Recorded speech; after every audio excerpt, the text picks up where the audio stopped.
Bienvenue à Tech et Houblon, le podcast qui explore la technologie de l'information et notre passion pour la bière. Je suis votre animateur, Luc Dumoulin, et dans cet épisode enregistré au Benz Bar, nous plongeons dans le monde fascinant de la technologie de l'information. Des dernières actualités et tendances aux avis d'experts, nous abordons tout, y compris nos recommandations de bière.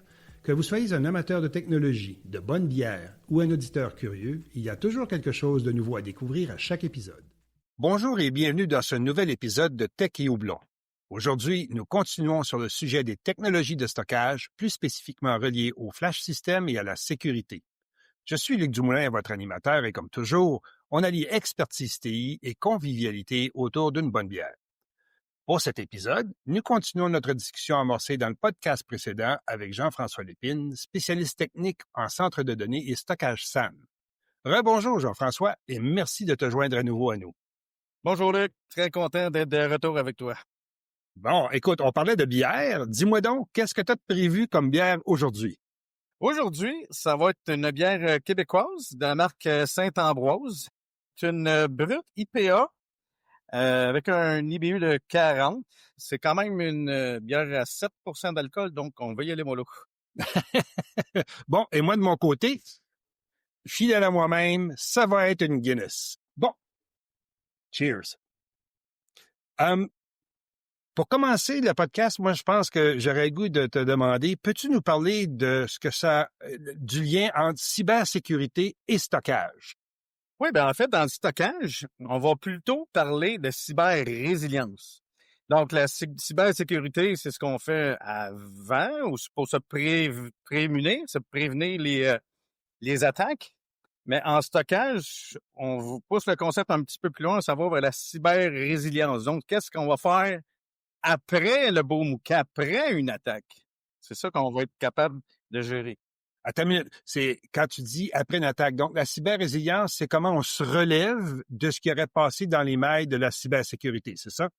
C'est tout ce qu'on peut mettre en place pour se protéger le mieux possible en amont, mais aussi après. Donc, qu'est-ce qu'on va faire si on a une attaque ou d'autres erreurs? OK, la cyber-résilience. Peux-tu me donner les grandes lignes de à quoi ça ressemble, la cyber-résilience? En fait, la cyber-résilience, ça va être une méthodologie pour se prémunir contre des attaques ou contre des erreurs humaines aussi.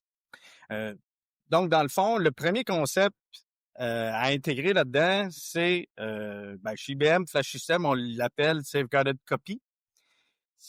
Dans le fond, ça, c'est le concept des snapshots. Les snapshots vont être immutables, donc les données à l'intérieur ne peuvent pas être modifiées, ne peuvent pas être changées, ne peuvent pas être altérées. Ça, c'est le premier principe. Ensuite, dans la cyber-résilience, comme je disais, c'est une méthodologie. Fait qu'il y a des méthodes qu'on peut mettre en place pour faire de la ransomware threat detection. Donc, automatiquement, ton flash system va être capable d'aller détecter s'il y a des anomalies qui se produisent à l'intérieur du système. Anomalie, qu'est-ce que tu veux dire, anomalie? En fait, le ransomware threat detection, avec les flashcore modules qu'on avait parlé dans notre ancien podcast, Ouais. ça utilise l'outil de Storage Insight. À l'intérieur de Storage Insight, il y a Machine AI, Machine Learning, où c'est à cet endroit-là qu'il va y avoir vraiment un genre d'antivirus. On pourrait l'appeler un antivirus. Donc, continuellement, le système va faire des vérifications pour détecter des anomalies. Parce qu'on parle de ransomware threat detection, en fait, ces outils-là vont essayer de détecter des patterns, des changements. En fait, le flash system, il est assez intelligent pour savoir comment ton workload se produit dans le temps. OK? Donc, s'il y a quelque chose qui change drastiquement ou s'il y a de l'encryption, ça va générer une alerte et le système va être capable de nous avertir en temps presque réel. OK. Bon, là, tu as introduit un concept là, qui m'est absolument pas familier. Tu as parlé de Storage Insight. Donne-moi un peu plus de détails là-dessus. Bon, Storage Insight, c'est l'outil cloud d'IBM. Dans le fond, c'est là l'outil de monitoring et d'alertage, on va dire, à plus haut niveau. Tu as ton flash system qui fait le premier niveau. Le deuxième niveau, c'est Storage Insight, qui, lui, est dans l'outil cloud IBM. Donc, tu as besoin d'une connexion au cloud en permanence. Oui, effectivement, absolument. Si tu veux en profiter, là. Exact. Donc, dans le fond, les statistiques sont collectées à l'intérieur des flashcore modules qui, lui, passent l'information au logiciel du flash system qui, lui, transfère l'information dans le cloud IBM où c'est là qu'il va se produire le ransomware threat detection. OK. Donc, on a une composante qui est externe à notre écosystème qui va analyser grâce à l'IA. Ça, c'est la portion IBM. Absolument. Question de même, on parle de cyber-résilience. Qu'arrive-t-il si, par exemple, le site d'IBM est down? On ne peut pas la faire l'analyse avec l'IA dans le Storage Insight. Exact, ça pourrait arriver. Oui. Donc, l'idée pour un système complet ou mature, on va dire, un client mature, on peut aussi intégrer cette détection-là à des gros outils de cybersécurité comme des SOAR, des CIEM, comme par exemple IBM QRadar ou Elasticsearch, des trucs comme ça. Donc, ça peut s'intégrer dans des outils aussi de cybersécurité qu'un client pourrait avoir dans son environnement. OK, excellent ça. Puis les informations du CIEM et tout ça, est-ce que ça va d'une quelconque façon être retourné dans l'analyse ou c'est une analyse que le client doit lui-même faire en compensation pour la perte de connectivité, par exemple? L'idée, en fait, c'est que ton système SOAR va t'avertir qu'il s'est produit un événement. Puis on peut pousser un peu le concept. Non seulement il peut t'alerter, mais le SOAR pourrait aussi prendre une action, comme déclencher un snapshot, fermer le logiciel, des trucs comme ça. OK.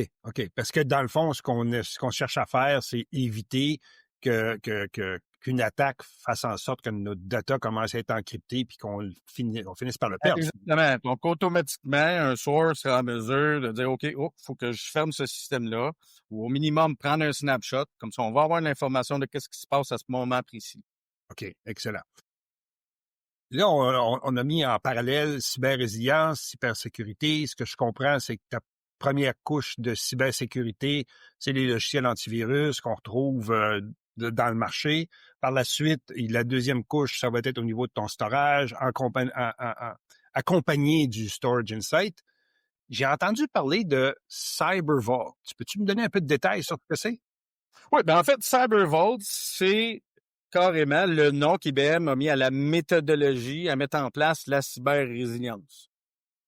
Donc, c'est un peu une méthode de dire, bon, moi, j'ai besoin de... comme mon premier item, ça va être Safeguarded Copy. J'ai besoin de mes snapshots imitants. Mon deuxième volet va être mon monitoring.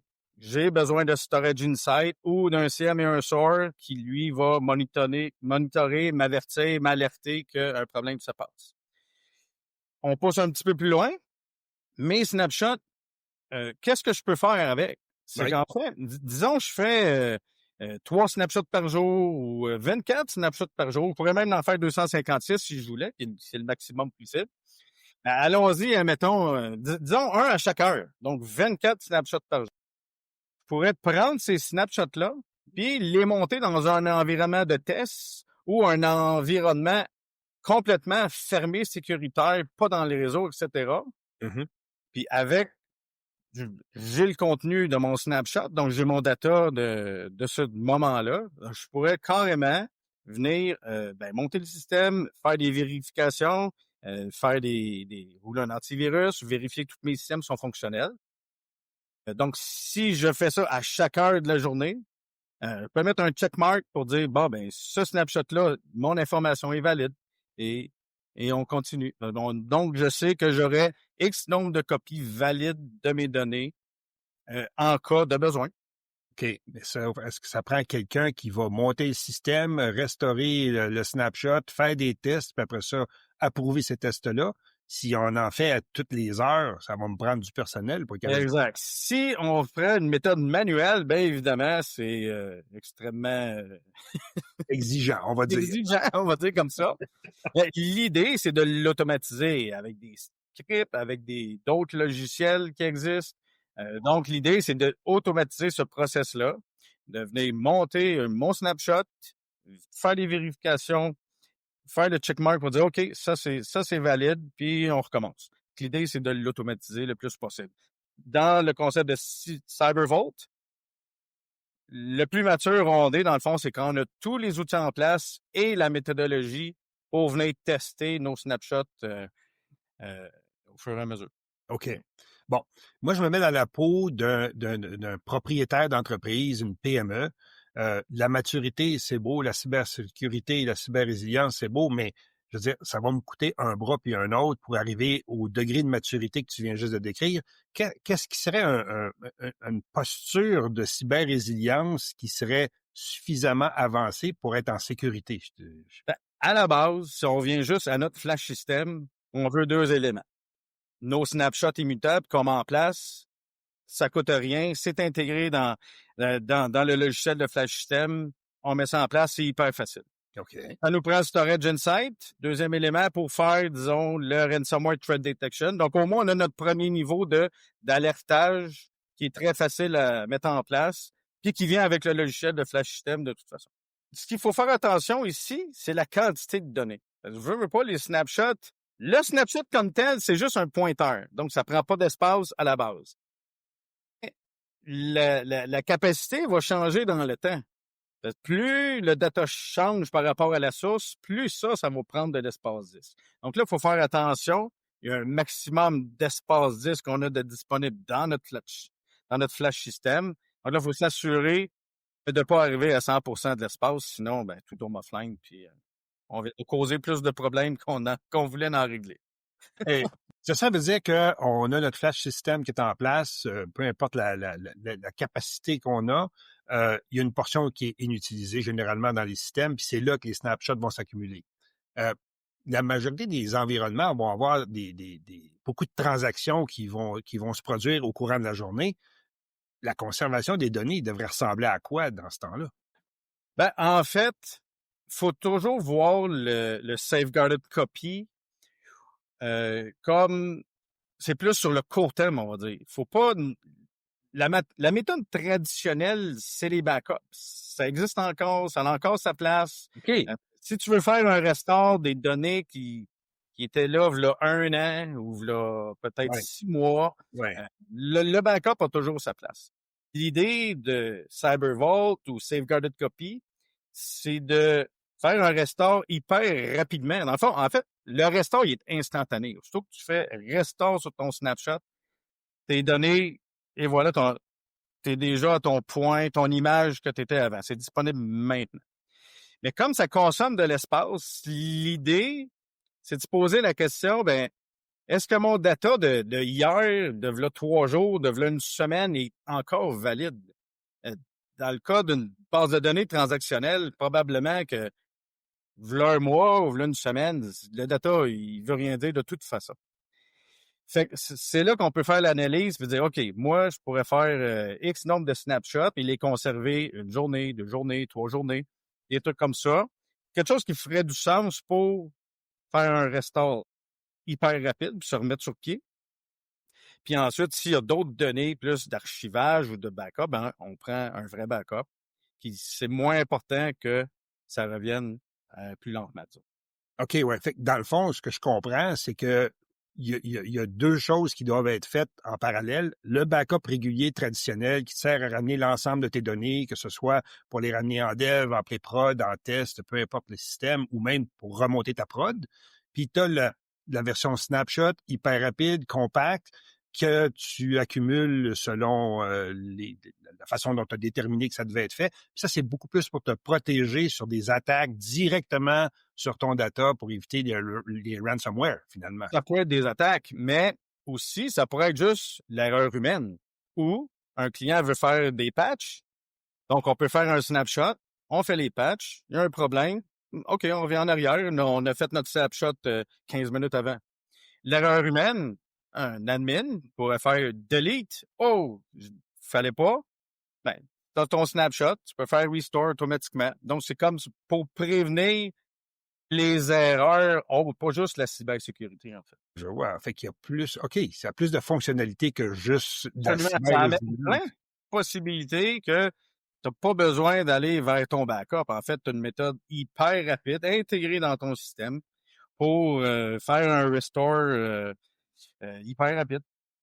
C'est intéressant. En tout cas, moi, j'avais jamais pensé et conçu ou, ou même imaginé qu'on pouvait faire des snapshots pour autre chose que contrer les ransomware.